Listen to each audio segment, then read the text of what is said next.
Joining us now, Congressman, 9th District from Salem, Republican Morgan Griffith from Virginia. Congressman, great to have you with us, man. Great to be with you. Congressman, I want to get all the rage. The president has a rally in Greenville, North Carolina. I was not there, much to my chagrin. Was traveling in Florida. But so we get this chant that breaks out with Omar, send her back, and the liberals, the media, the fake newsers, they're all outraged again. By the way, there's an outrage now every single day. First it was once a month, then it was once a week. Now it's every day there's another outrage. Now the outrage is some chant that went on for a couple seconds, and the president stopped it. What do you make of this whole thing? Look, the Democrats are going to seize on everything they can. It goes back to this whole business of they can't believe they lost the election, and they're just going to seize on everything that they can to try to, say, oh, this is an outrage. As you just said, there's new outrage every week or every day. I mean, this week it was hard to keep up with. I know, right? What did you think of the impeachment vote yesterday? Waste of time? No, I don't think it was a waste of time, but it was interesting because I think that it was I think it was interesting because you've got a number of the Democrats who realize that is not the direction that we should be going in. They're trying to figure out how they deal with 100 or so on the other side that are really the face of the Democrat Party today, that are just so far out there, and they're trying to figure out a way to, stay allies but distance themselves from that extreme left, and they're having a hard time doing it. And I think that vote showed you where the breakdown was. What do you think of some of these comments that I call them the clown squad? I guess I can't do that with a congressman on the radio. The media calls them the squad. These 4 liberal congresswomen. You've got Ocasio-Cortez saying that the United States is running concentration camps at our southern border, and that is exactly what they are. They are concentration camps. That's a direct quote. She went on to say never again means something, likening it to the horrors of the Holocaust. She made clear to her supporters that this is not hyperbole.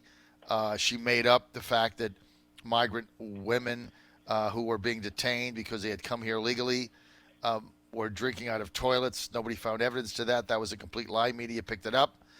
She then said ICE is killing children. She questioned whether ICE agents would be jailed. But then we had an incident this weekend in Washington State where Antifa firebombed a government building. Congressman firebombed it. The guy that was behind it, who was shot by cops, had an assault weapon, the one that they're trying to ban. And they asked Omar about it, Cortez. Nobody says a word. Hypocrisy? Oh, this is all filled with hypocrisy. I mean, the motion this week to condemn Trump and his language, was clearly political. And here's how we know. When anti-Semitic comments are made earlier in the year, they don't name Omar by name. They do some kind of little, gentle, we need to be nicer resolution. They don't come after their own when they stepped across this huge line. And so it was clear that this resolution was merely political theater. And then Nancy Pelosi's little demonstration on the floor was another sign that it was clearly political theater. She's trying to make sure that she keeps that wing of her party happy, and so she went out and made a big show of how tough she was. But we're just going through a lot of theater. Now let me say something positive for Congressman, a second. So all that's going on. We had a ahead. markup in the Energy and Commerce Committee. We had 25 bills. Forget the exact number that were bipartisan, but it was like 22, 23 of those bills were bipartisan. We were all working together. Don McEachin did some good lawyering on one of the bills. Said, wait a minute, we may want to rethink this amendment because it related it back to Virginia. We were all working together in the committee. Now the problem again becomes the leadership, because we had earlier this year we had 6 bills that would have lowered drug prices. It wouldn't have solved all the problems, but it was a step in the right direction that we all agreed on. And when it got to the Rules Committee, where it's basically called the Speaker's Committee, they laid on 4 Obamacare bills and took out the Hyde Amendment. And so that it was impossible for any Republicans to vote for those on the floor. While they passed and went over to the Senate as a block of 10, it's unlikely the Senate will ever take them up because it was a straight partisan party line vote. Had they sent the 6 bipartisan bills over that our committee worked on to the Senate, they probably would have already been passed and been signed into law, helping the American people. But you see, it's not about helping the American people for at least the leadership. I can't say that for our committee. Our committee's been working hard on some things. But for the leadership, it's not about helping the American people, solving the drug crisis problem, solving other things that my colleague Whitman was talking about just a couple of minutes ago. It's all about the political show, the political theater. They can't believe they lost in 2016, and they're going to do everything they can to convince the American people that we can't have President Trump. And this was a part of that. They didn't want Trump having a victory on drug pricing. So they scuttled the bills in a very effective manner and made sure that they would never see the light of day. That's not good governance, and it's really a shame because the House of Representatives needs to be better than that. So don't help the American people in order to not give the president a potential victory that he could claim, even though Americans would be better off with lower drug prices, politics over policy, politics over people, right? Is that what you're saying? There's absolutely no question that is a part of what the Democrats are doing. And clearly the so-called squad is in that mode, and I think they have pulled Nancy Pelosi in that direction, and she's trying to make sure they're happy. I mean, she's got 100 members roughly of her own party that are, absolutely determined that's the direction to go in. There are others who do not feel that way. So is the same thing happening to USMCA, the new trade deal the president negotiated with Canada and Mexico, replacing NAFTA, which has been a disaster for us? That's stalled now.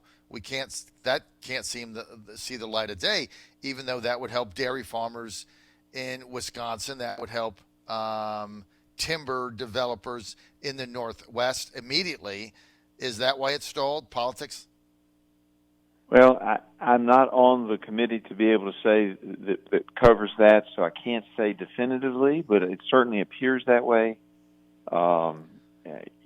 I haven't finished reading through it all. I've got 3 volumes of text to get through, but clearly NAFTA has been devastating for the 9th District of Virginia. It's just been horrible, and we've had huge unemployment. The streets are still in some of our towns have huge numbers of empty stores, and so we need to do something different. But it would appear that it is, in fact, being held up because of politics. They do not want the president to have any victories, so if they can block it, they're going to do it so that he can't go out and claim that he's done something positive for America. So your colleague Mark Meadows, a Republican North Carolina, also chairman of your Freedom Caucus, said that with the ratification of USMCA, we could see upwards of 160,000 new jobs immediately added to the already booming economy and an increase of more than $68 billion to our GDP, gross domestic product, and yet we can't get action on it. So it's kind of tying into what both you and Congressman Whitman said.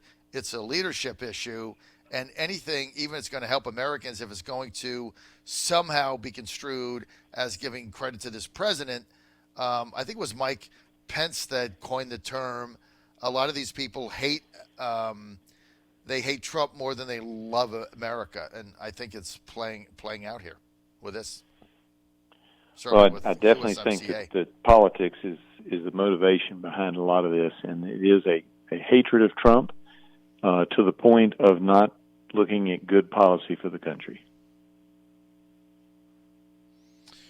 What as you look forward and you see the political vitriol that's going on right now, and of course, one of the things I'm upset by is if you don't agree now, it seems like, Congressman, if you don't agree with a progressive or agree with their agenda, or you're not a socialist and you disagree with them, if they happen to be a person of color, you're immediately called a racist.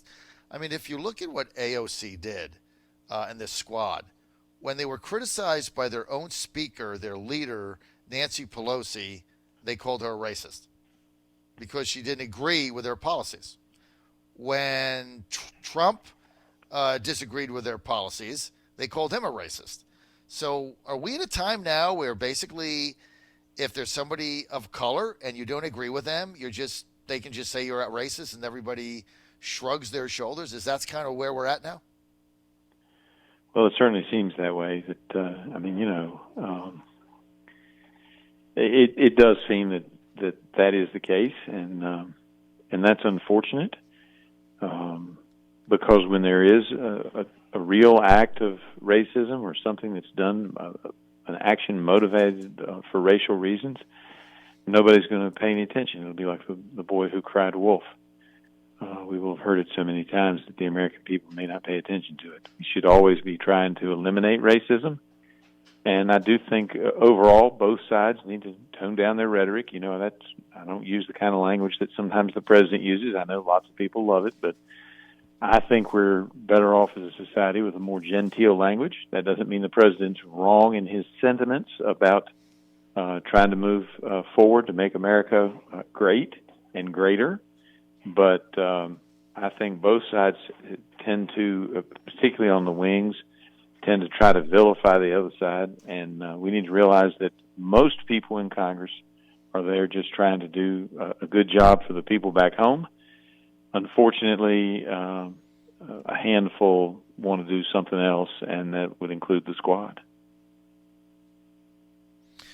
Congressman, well said, because I think this is really tiring on a lot of people. But as you pointed out, one of the really big negatives here is when there is blatant racism, and it does exist, obviously, in certain situations, that you almost become desensitized to the claim because it's now used on a daily basis, and it's used for political, ideological gain or differences.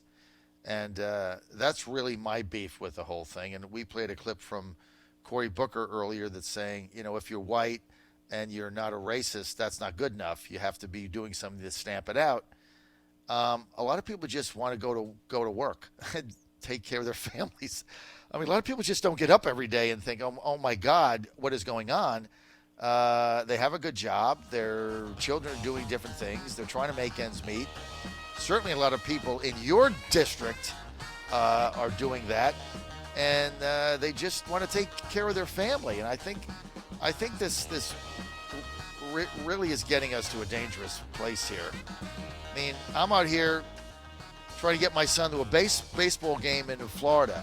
I don't get up every day thinking about what AOC said. Am I making any sense at all? You are, and I think a lot of people just like to see us do something good for America as opposed to constantly bickering. And unfortunately, right now the Democrats just want to bicker. You got that right, Congressman Morgan Griffith. Thanks for being with us, John Fredericks Radio Network, Elaine.